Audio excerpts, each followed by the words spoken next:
अयोध्या के राम मंदिर में हुए दान चोरी से नाराज समाजवादी पार्टी के युवजन सभा के प्रदेश अध्यक्ष अरविंद गिरी के नेतृत्व में बलिया के भगवती मां के मंदिर में चंदा चोरों के लिए बुद्धि शुद्धि यज्ञ और हवन पूजन किया। सपा युवा जनसभा के प्रदेश अध्यक्ष अरविंद गिरी ने कहा कि चंदा चोर पार्टी के बड़े नेताओं और चांद चोरों को भगवान कभी माफ नहीं करेगा। चंदा चोरों के लिए उन लोगों ने बुद्धि शुद्धि के लिए हवन पूजन किया। इस अवसर पर अरविंद गिरी ने कहा कि जनता की आस्था, धार्मिक भावनाओं और जन सहयोग से प्राप्त धन का दुरुपयोग किसी भी स्थिति में स्वीकार नहीं है। यदि ऐसे मामलों में आरोप सामने आए हैं तो उनकी निष्पक्ष एवं पारदर्शी जांच कर दोषियों के विरुद्ध कठोर कार्रवाई होनी चाहिए।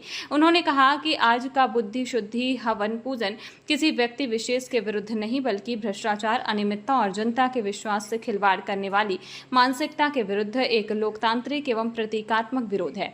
उन्होंने कहा कि समाजवादी युवजन सभा हमेशा जनता के हित, पारदर्शिता और जवाबदेही की लड़ाई लड़ती रही है और आगे भी अन्याय तथा भ्रष्टाचार के विरुद्ध लोकतांत्रिक तरीके से संघर्ष जारी रहेगा।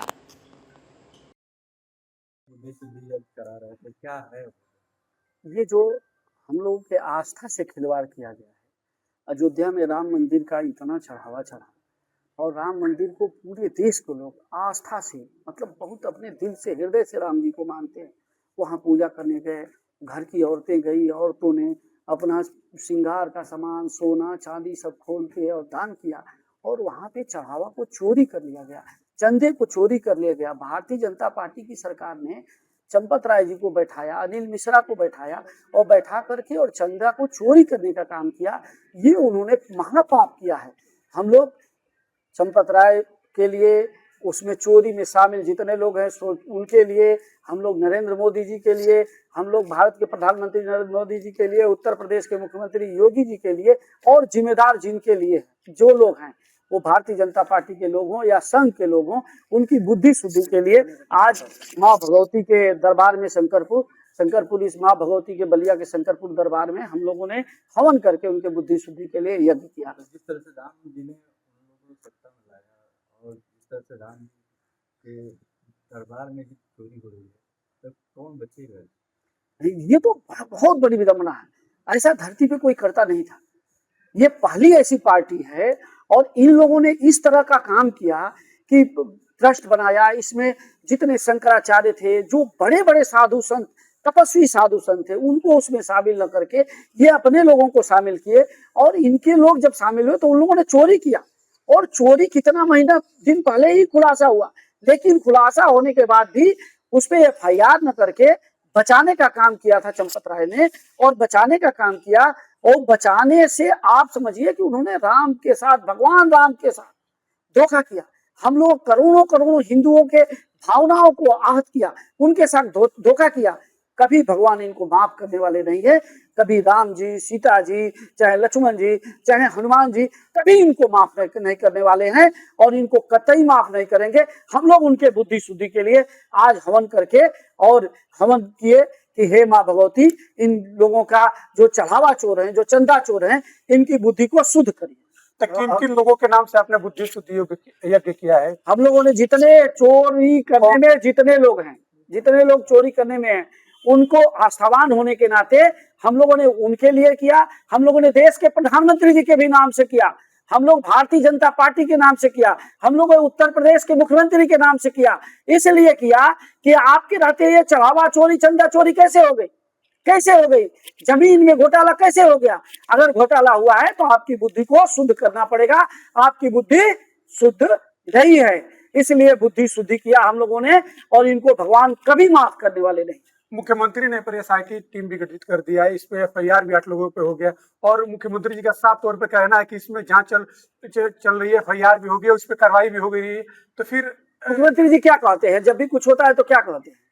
ये तो भावनाओं को, जो भावनाओं को बहकाया जाता है, जो भावनाएं आहत हुई है, उसको बहकाने के लिए SIT ये सारी चीजें कह रहे हैं। लेकिन पर्दाफाश, SIT ने जांच कर लिया, जांच पूरी हो गई, क्या पर्दाफाश हुआ? उसमें क्या दिखाई दिया? कौन चोरी किया, कौन फंसा, इसका जिम्मेदार कौन है? कहीं आई कोई लिखित रिपोर्ट आई है? नहीं आई। लिखित रिपोर्ट, और आपको बता रहा हूं लिखित रिपोर्ट आएगी भी नहीं। ये सभी लोग इसमें सम्मिलित हैं, इनके बड़े बड़े नेता सम्मिलित हैं, संघ के जो बड़े बड़े मुखिया हैं वो लोग इसमें सम्मिलित हैं। अगर ये सारे लोग इसमें सम्मिलित हैं तो ये कभी एसआईटी सही जांच नहीं कर पाएगी। और भगवान, अब एक ही रास्ता बचा है, माँ भगवती से हम लोग प्रार्थना किए, हवन किए, और भगवान राम इनको माफ करने वाले नहीं है, हनुमान जी इनको माफ करने वाले नहीं है। तो योगी सरकार जीरो टॉलरेंस की बात करती है, भ्रष्टाचार मुक्त की बात करती है, ऐसे में सीधे सीधे भगवान राम के उनका सबसे भगवान राम के नाम पे वोट कौन मांगा? भारतीय जनता पार्टी ने। उनको लोग पसंद क्यों करते हैं? क्यों बात करते हैं, आस्था की बात करते हैं। और उन्हीं के राज में जो सबसे इंपॉर्टेंट भगवान राम का मंदिर, वहीं से चढ़ावा चोरी हो गया, चंदा चोरी हो गया, रामशिलाएं चोरी हो गई, और उसके बाद भी जीरो टॉलरेंस। कहाँ है जीरो टॉलरेंस? कैसे है जीरो टॉलरेंस?